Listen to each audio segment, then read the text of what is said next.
Hello everyone. स्वागत है आप सभी को हमारे इस यूट्यूब चैनल पर फिर से।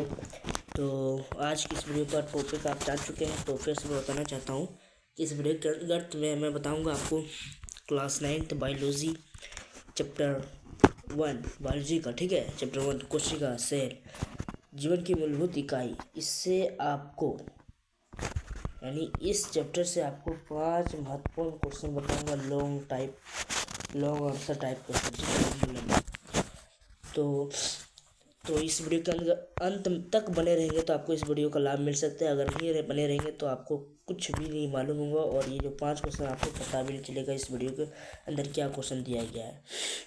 तो आपको उन सभी वीडियो को देखना है जो वीडियो बनाया गया है, ठीक है, इस चैनल में डाला गया है। उस वीडियो का लिंक आपको यहाँ पर मिल जाएगा, उसे देख लीजिएगा, ठीक है। सिविक्स का हो, पॉलिटिकल का हो, ज्योग्राफी का है, ठीक है, सभी का मिलेगा और अर्थशास्त्र का भी है। तो देखना मत भूलिएगा, रोज़ वीडियोज डल रही है, रेगुलर वीडियो आ रही है, तो उसे देखिएगा। चलिए अपना क्वेश्चन को स्टार्ट करेंगे सेशन। देखिए हमारा पहला क्वेश्चन क्या आपके सामने में, कोशिका क्या होती है, कोशिका सिद्धांत तथा कोशिकाओं के प्रकार समझाइए। इस प्रकार का लंबा लंबा क्वेश्चन आ सकता है आपके बोर्ड एग्जाम 2026 में, ठीक है। तो देखते हैं इसका आंसर किस प्रकार का होगा। देखिए इसका आंसर यहाँ से आपको देखने को मिलेगा।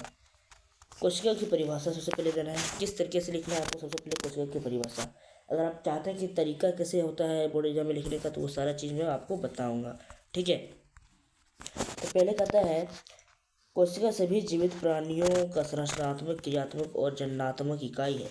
यानी जीव का पूरा शरीर कोशिकाओं से बना होता है और सभी जीवन क्रियाएं कोशिका में ही होती है, कोशिकाओं के द्वारा ही होती है। यानी इससे यह स्पष्ट होता है कि सभी सजीव प्राणी संरचनात्मक और क्रियात्मक इकाई ही कोशिका है, ठीक है। इकाई का मतलब होता है पहला, तो पहला क्या है हमारा, कोशिका ही है। और यानी जीव का पूरा शरीर सिर्फ कोशिकाओं का बना है, जीवन का क्रिया ये सब उसी में कोशिकाओं में ही होता है। अब देखिए कोशिका सिद्धांत, 1 नंबर का ही आंसर ये कोशिका सिद्धांत है, ठीक है। फिर कोशिका सिद्धांत निम्न वैज्ञानिकों ने दिया, स्लेडन और श्वास। बाद में विर्खो ने इसे पूरा किया, विर्चो होगा, ठीक है, विर्चो याद रखिएगा, यहाँ पर थोड़ा सा मिस्टेक हो गया। इस सिद्धांत में मुख्य बिंदु क्या है, देखिए इस सिद्धांत में मुख्य बिंदु कहता है कि सभी जीव कोशिकाओं से बने होते हैं और कोशिका जीव के मूलभूत संरचनात्मक और क्रियात्मक इकाई है। संरचनात्मक का मतलब होता है उसका पूरा स्ट्रक्चर और क्रियात्मक का मतलब उसका क्रिया, ठीक है। नई कोशिकाएं केवल पूर्व स्थित कोशिकाओं से ही बनती है। मतलब एक ही कोशिका, ये आपका कोशिका है, तो एक इसी कोशिका सब कोशिका बनता है ना, और बनते बनते बनते फिर जुड़ता है और ये उत्तक का निर्माण करता है, और उत्तक मिलकर के अंग का निर्माण करता है, अंग मिलकर के अंगतंत्र का निर्माण करता है, अंगतंत्र मिलकर के पूरा शरीर का निर्माण कर देता है, ठीक है। तो इकाई सबसे पहला कौन हो गया, इकाई आपका कोशिका हो गया, सेल हो गया, ठीक है ना। तो यही आपका इकाई होता है। अब देखिए कोशिकाओं के प्रकार, ये क्वेश्चन है आपका 1 नंबर का आंसर, ठीक है। कोशिकाओं के प्रकार, कोशिकाएं 2 प्रकार के होते हैं, प्रोकैरियोटिक कोशिका, ठीक है, और दूसरा होता है यूकेरियोटिक कोशिका। तो अब देखिए प्रोकैरियोटिक कोशिका किसे होती है, वह कोशिका जिसका केंद्र झिल्ली स्पष्ट रूप से नहीं दिखाई देता है, ठीक है, तो वह प्रोकैरियोटिक कोशिका होगा। यूकेरियोटिक कोशिका जिसमें अच्छे तरीके से सब चीज़ होता है, केंद्र झिल्ली दिखाई देता है स्पष्ट रूप से, तो उसे हम लोग कहेंगे यूकेरियोटिक कोशिका, ठीक है। चलिए इसका एक्सप्लेन करेंगे हम लोग। प्रोकैरियोटिक कोशिका नाभिक वास्तविक नहीं होता है, झिल्लीबद्ध कोशिकांग नहीं होता है, उदाहरण जैसे बैक्टीरिया, साइनोबैक्टीरिया, ये सब होता है, ठीक है। इसका उदाहरण याद रखिएगा आप। उसके बाद देखिए प्रोकैरियोटिक कोशिका, नाभिक पूर्ण विकसित होता है, नाभिक होता है, केंद्रक होता है, सभी कोशिकांग उपस्थित होता है। कोशिकांग का मतलब होता है कोशिका में पाए जाने वाली विशिष्ट घटक सभी पाए जाते हैं, ठीक है। उदाहरण जैसे पौधे, जानवर, कवक, ये सभी के कोशिका में कोशिकांग होता है, ठीक है। अब देखिए दूसरा नंबर क्वेश्चन, पादप कोशिका और जंतु कोशिका में क्या अंतर है और चित्र सहित वर्णन करें। इस तरीके से आपको देखने को मिल सकता है वहाँ पर क्वेश्चन, ठीक है। इसमें मैं बताऊंगा आपको पादप कोशिका और जंतु कोशिका में क्या अंतर है, चित्र सहित वर्णन करें, ठीक है। चलिए इसका आंसर देख लेते हैं। उत्तर, पादप कोशिका की विशेषता है, पादप कोशिका में कोशिका भित्ति होती है। कोशिका भित्ति का मतलब ये आपका पेड़ का तना है। तो इसमें सभी तरीके से मतलब एक परत होता है, इसको कोशिका भित्ति कहेंगे हम लोग, ठीक है। क्लोरोप्लास्ट होता है, क्लोरोफिल उपस्थित होता है, बड़ा राजधानी होता है, आकार आयताकार होता है, ठीक है। अब देखिए जंतु कोशिका एनिमल सेल की विशेषता। कोशिका भित्ति नहीं होता है बल्कि कोशिका झिल्ली होती है, और जो झिल्ली होती है वो बहुत पतली होती है। क्लोरोप्लास्ट अनुपस्थित होता है, यानी इसमें क्लोरोप्लास्ट नहीं होता है, छोटी छोटी रसदानियाँ होता है और आकार अनियमित गोल होता है। देखिए इसमें कोशिका झिल्ली क्यों दिया जाता है? कोशिका झिल्ली इसलिए दिया जाता है ताकि ये हमारे जीव जो होते हैं वो हर जगह जा सकते हैं, अपने प्रकार से और सुरक्षा कर सकते हैं, हर चीज़ वो कर सकते हैं। और पेड़ पौधे में कोशिका भित्ति इस तरह लिए होता है क्योंकि वो सभी प्रकार से हानिकारक चीज़ों से सुरक्षा प्रदान करता है कोशिका भित्ति, जैसे कि गाय बैल से सुरक्षा प्रदान करना, वर्षा से सुरक्षा प्रदान करना, धूप से, ठीक है। ये सभी से वह सुरक्षा प्रदान करता है कोशिका भित्ति, इसलिए दोनों में अंतर इस प्रकार का है। अब देखिए यहाँ पर क्या कहता है, पादप कोशिका, जंतु कोशिका। कोशिका भित्ति मौजूद रहता है, क्लोरोप्लास्ट मौजूद होता है, ये तो मैंने अभी बता दिया, इसे पढ़ लीजिएगा। थर्ड नंबर क्वेश्चन देखिए, वही चीज़ लिखा हुआ है उसमें, ठीक है। थर्ड नंबर क्वेश्चन देखिए, कोशिका के मुख्य कोशिकांगों का वर्णन कीजिए। मैंने बताया आपको कोशिका का मुख्य कोशिकांग, यानी कोशिकांग कहेंगे हम लोग, कोशिका में पाए जाने वाले विशिष्ट घटकों को कोशिकांग कहेंगे, ठीक है। यानी सेल ऑर्गेनेलिस, ठीक है, इसको हम लोग कोशिकांग कहेंगे।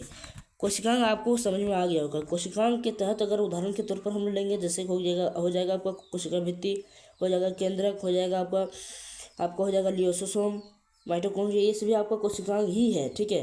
कोशिका झिल्ली, वर्णनात्मक पारगम्य झिल्ली, ये सभी आपका कोशिकांग है, ठीक है। अब देखिए क्या क्या कहता है, आप पर सवाल को क्या कह रहा है कि कोशिका के मुख्य कोशिकांगों का वर्णन करें और उनके कार्य सहित लिखें। तो कोशिका द्रव ही आपका क्या है, कोशिका में पाए जाने वाले तरल जैसे पदार्थ को कोशिका द्रव कहेंगे। तो इसका क्या कार्य है, यह जेल जैसा द्रव जिसमें सभी कोशिकांग तैरते हैं, जीवन क्रियाएं का स्थल है। नाभिक, ये भी है आपका। कोशिका का नियंत्रण केंद्र, डीएनए उपस्थित होता है, वंशानुगत नियंत्रित करता है। फिर आता है माइटोकॉन्ड्रिया, ये सभी कोशिका के कोशिकांग हैं, ठीक है, घटक है। माइटोकॉन्ड्रिया ऊर्जा का पावर हाउस है, ऊर्जा गृह है, एटीपी ऊर्जा बनाता है। गोल्जी तंत्र देखो, गोल्जी तंत्र भी आपका कोशिकांग है। प्रोटीन वसा संशोधन पैंकिज करता है। एंडोप्लाज्मिक रेटिकुलम ईआर, देखो ये कितना प्रकार का होता है, 2 प्रकार का होता है। ईआर प्रोटीन संश्लेषण और वसा संश्लेषण करता है। फिर देखिए लाइसोसोम, देखिए लाइसोसोम है आत्मघाती थैली है, यानी ये पचा देता है, अपशिष्ट पदार्थों को नष्ट करता है। फिर देखिए क्लोरोप्लास्ट जो पौधों में पाया जाता है, प्रकाशसंश्लेषण के कार्य में सहायता करता है। तो इस प्रकार से हमने देख लिया कोशिका के महत्वपूर्ण इंपॉर्टेंट घटकों को, यानी कोशिकांग को। सूक्ष्मदर्शी का महत्व तथा कोशिका की खोज का वर्णन कीजिए। कोशिका की खोज 1665 इसमें रॉबर्ट हुक ने कार के टुकड़े की सूक्ष्मदर्शी से देखा और उनमें से छोटे छोटे खानों का देखा, यानी छोटे छोटे मधुमक्खी के छत्ते के आकार के समान देखा, ठीक है, जिन्हें उन्होंने उसे सेल का अर्थ होता है एक छोटा सा कमरा। सूक्ष्मदर्शी का महत्व देखिए, कोशिका जैसी अत्यंत सूक्ष्म का मतलब होता है बहुत छोटा, ठीक है, संरचनाओं को देखने में सक्षम बनाता है, छोटे से छोटे चीज़ों को देखने में वो आसान बना देता है। कौन सूक्ष्मदर्शी बनाता है? बैक्टीरिया, वायरस, फफूंद आदि का अध्ययन संभव है, यानी सभी पर अध्ययन आप कर सकते हैं सूक्ष्मदर्शी के मदद से। आधुनिक जीव विज्ञान की नींव अनुसंधान अत्यंत आवश्यक है। कोशिका विभाजन, कोशिकांग ऊतक आदि का अध्ययन संभव है, ठीक है। अब लास्ट क्वेश्चन देखेंगे हम लोग, क्या कहता है लास्ट क्वेश्चन, कोशिका विभाजन क्या होता है और इसके प्रकार समझाइए और इसका महत्व लिखिए। ये इम्पोर्टेंट मैंने क्वेश्चन बनाया है आपकी किताब से, तो 100% आने का चांस बन सकता है, इसे नोट डाउन करते जाइए और समझने का प्रयास कीजिए। कोशिका विभाजन की परिभाषा देखिए, वह प्रक्रिया जिसमें एक कोशिका 2 नई कोशिकाओं में विभाजित हो जाती है उसे हम कोशिका विभाजन कहेंगे। ये कोशिका है, ये इस प्रकार से विभाजित हो जाएगा, इसको हम लोग कोशिका विभाजन कहेंगे। कोशिकाओं के बंटने को ही कोशिका विभाजन कहेंगे। प्रकार देखिए मिथोमिस, ये शायद अलग प्रकार का है, तो इसे हम लोग नहीं देखेंगे।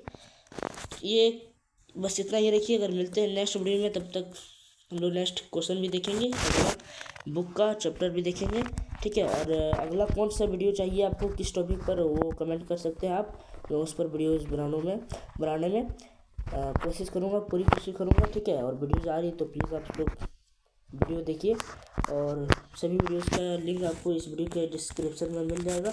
और दोस्तों को शेयर कीजिए अपने, ठीक है। इस वीडियो को मिलते हैं नेक्स्ट वीडियो में, तब तक जय हिंद जय भारत।